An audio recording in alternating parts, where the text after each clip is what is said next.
Guys, അപ്പോൾ ഇന്ന് എൻ്റെ ഒരു മോർണിംഗ് ആണ് കാണിക്കുന്നത്. രാവിലെ എണീറ്റ് കുറച്ച് മടിയാണ്. രാവിലെ എങ്ങനെ എണീക്കണമെന്ന് അറിഞ്ഞൂടാ.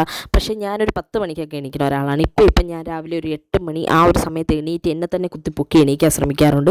പിന്നെ ഇന്ന് രാവിലെ കുളിക്കണം എന്ന് വെച്ചാണ് ഞാൻ, അല്ലെങ്കിൽ രാത്രി കുളിക്കണം. രാത്രി നട്ടപ്പാതിരത്തിൽ ഒരു 12 മണിക്ക് കുളിച്ചാൽ എനിക്ക് കൊള്ളാമെന്ന് പറയുന്ന ആളാണ്.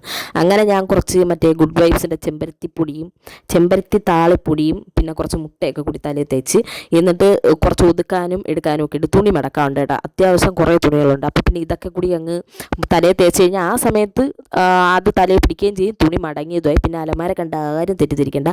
മടക്കിയിട്ടുണ്ടോ എന്ന് ചോദിച്ചാൽ മടക്കിയിട്ടുണ്ട്, എന്നാൽ മടക്കിയിട്ടില്ല എന്ന് ചോദിച്ചാൽ മടക്കിയിട്ടില്ല.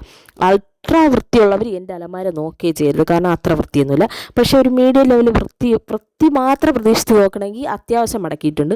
പിന്നെ കുളിച്ച് നല്ലപോലെ കുളിച്ച് ഡീറ്റെയിൽ ആയിട്ട് കുളിച്ചിട്ടൊക്കെ വന്ന്, ഇത് ട്രെൻഡ്സിൽ നിന്ന് എടുത്ത ഡ്രസ്സാണ് കേട്ടോ. എനിക്ക് ഭയങ്കരമായിട്ട് ഇഷ്ടപ്പെട്ട്.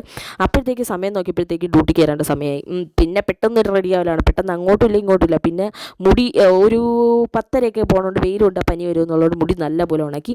പിന്നെ രാവിലെ നല്ല പയറും ചാളക്കറിയും അച്ചാറും ഒക്കെ കൂട്ടി അങ്ങ് കഴിച്ച്. രാവിലെ ചോറ് കഴിക്കുന്നതിൻ്റെ ഒരു സുഖം വേറെയാണ്. ചോറും നല്ല കറികളൊക്കെ കൂട്ടി കഴിക്കുമ്പോഴത്തേക്ക് കിട്ടുന്ന ഒരു അന്നത്തെ ദിവസം കിട്ടുന്ന ഒരു സന്തോഷമുണ്ടല്ലോ, അത് പറഞ്ഞറിയിക്കാൻ പറ്റില്ല. പക്ഷേ സമയമില്ല, താമസിച്ച് കഴിഞ്ഞാൽ അവിടെ നിന്ന് ഞാൻ നല്ല വഴക്കേക്കേണ്ടി വരും. അതുകൊണ്ട് തന്നെ ഞാൻ പെട്ടെന്ന് കിട്ടിയതെല്ലാം കൂടി കുത്തിക്കയറ്റി വെച്ചിട്ട് ഞാൻ അങ്ങ് പോയി. അപ്പം